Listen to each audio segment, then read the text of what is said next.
Hey everyone, how's it going? This is Nanice, and this is your astrology reading for the new moon in Aquarius, which is happening on January 21st at 10:52 p.m. Cairo, Egypt time. That's a Saturday. So this is the beginning of 2023. Forget about what just happened in the last 2 weeks. I mean, you don't have to forget about it completely, but don't judge 2023 based on what happened in the last 2 weeks, because that was not the beginning of 2023. This new moon is the beginning of 2023. Thank you so much for tuning into my channel. If you have not yet subscribed, please like, please comment, please share. All these actions help to support my channel to grow. Thank you so much for supporting me.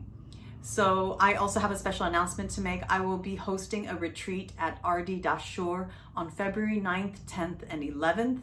The single rooms are sold out, but the double and triples are going fast, but there's still a few left. It's going to be a self-care and astrology retreat. I will be teaching how to take care of yourself better through basic lifestyle guidelines, yoga, exercising, breathing, meditation, relaxation, nutrition, all these topics. And I'll be teaching basics of astrology so that you can understand yourself better. So please contact me if you'd like to book a spot for that retreat. The spots are very limited right now. So this new moon is happening in the sign of Aquarius.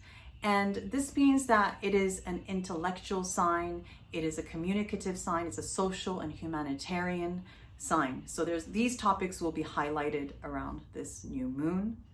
And a new moon is always a new beginning.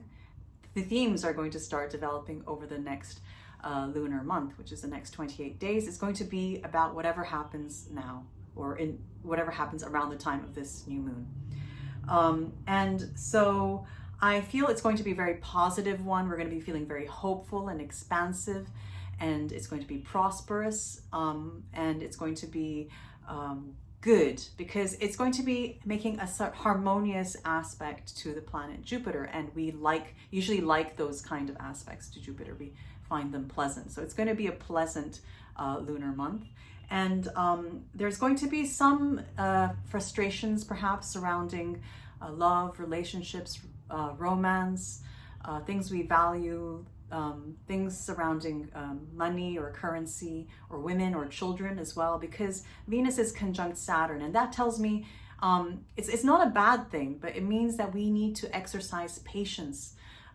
when it comes to Venusian matters, which I just listed earlier.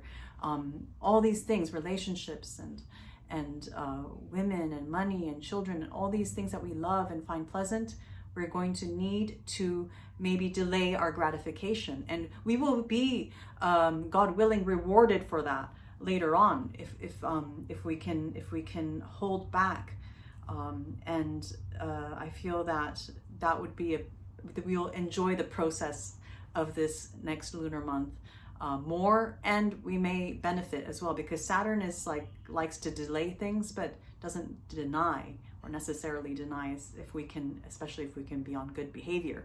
So that's what I see for the collective, for everyone. I'm going to pick a tarot card, as well as after that I'm going to go through each and individual zodiac sign. I highly urge you to find out what your rising sign is and watch for that. That will be the most accurate. If you don't know your rising sign, I put a free online calculator in the description box below. Alternatively, you can contact me and I'll help you figure that out for free, but you will need to know your birth time.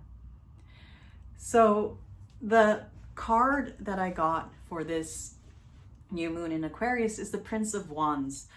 You see here a youth on a carriage, led by a lion, naked, fearless, innocent, leaving the dark past behind and charging forth into the light, led by courage, led by his or her heart. Well, this is the prince, so I'll just say it's his heart.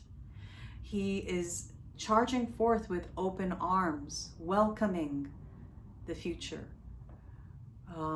certain of the brightness of the future. And we're in the darkest part of the year right now. or the coldest part in the northern hemisphere. And Leo is the opposite sign of Aquarius. And Leo, as you can see the lion here, so it's like we're charging forth towards that hope, with that courage of a lion, and with that passion. You see the fire setting the carriage ablaze. So I feel it's very passionate, very hopeful, very optimistic, and potentially quite long-lasting things can be established around this new moon. So it would be best to set some good intentions for ourselves and others.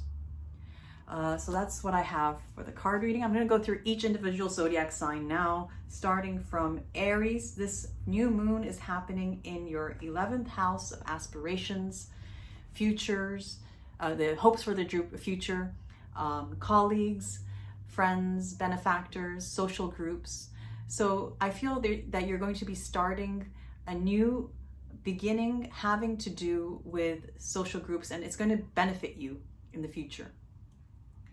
For Taurus, this new moon is happening in your 10th house of career, public reputation, what you are known, how you're seen by the public eye, honors and privileges and advancements in your society, as well as if you don't have a career, maybe you're a stay-at-home caregiver or stay-at-home parent. It's what you are known in the world for. So there's going to be a new beginning having to do with those topics that will ultimately benefit you in the public eye. So for Gemini, this new moon is happening in your 9th house of beliefs, God, mysticism, spirituality, law, religion, politics, and foreign peoples, foreign countries, foreign things, long distance trips. There's going to be a new beginning having to do with those topics. For Cancer, this new moon is happening in your 11th house of obligations, a sense of you owing something to someone or someone owing something to you. It doesn't have to be necessarily a material thing. It can be just a sense of obligation. It's also the house of taxes, loans, debts, inheritances, as well as transformation and death. So there's going to be a new start having to do with those topics.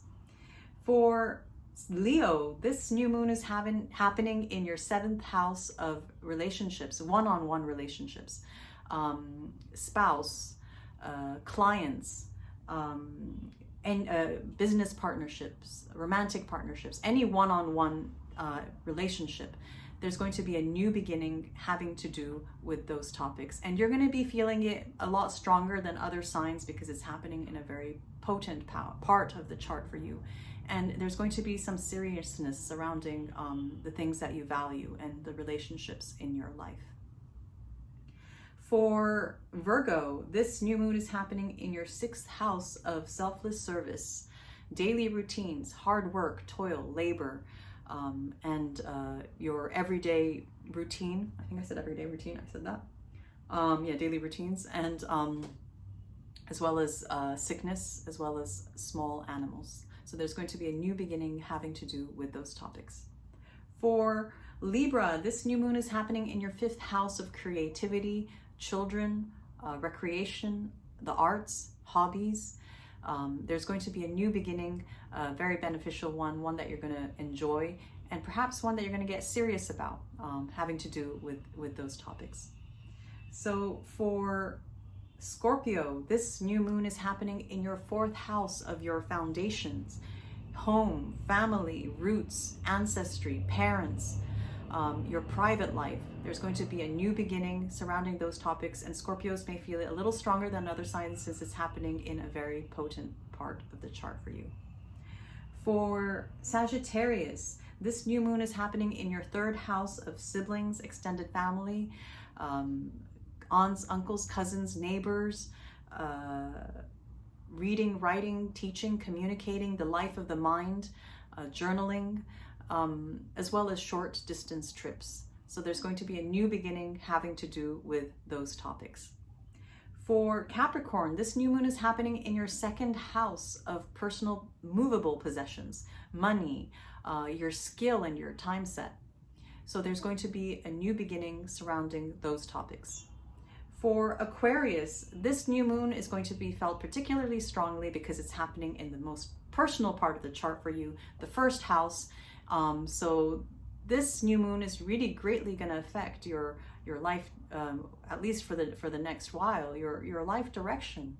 It's about who you are as a person, as a character, as physical appearance, your physical being. It's about who you are. So this is going to be a very strong new moon for Aquarians out there, and it's going to have a lot to do with what you value and maybe long-term commitments that you want to make as well. And you're going to be feeling optimistic about it. For Pisces, this new moon is happening in your 12th house of hidden enemies, secrets, self-sabotage, addictions, hospitals, monasteries and retreats, prison, isolation, and ego loss. So there's a little bit of a challenging portion of the sky for Pisces out there. With the Jupiter sextile, I feel it's going to benefit you somehow, exploring these themes over the next 28 days. So that's all I have for you guys today. I'm wishing you all a very blessed new moon in Aquarius, and I'll be speaking to you in 2 weeks' time during the Leo full moon. If you'd like to book a reading with me, please email me. If you find value in these videos, please donate to my channel via PayPal, and I'll be speaking to you guys soon. Bye.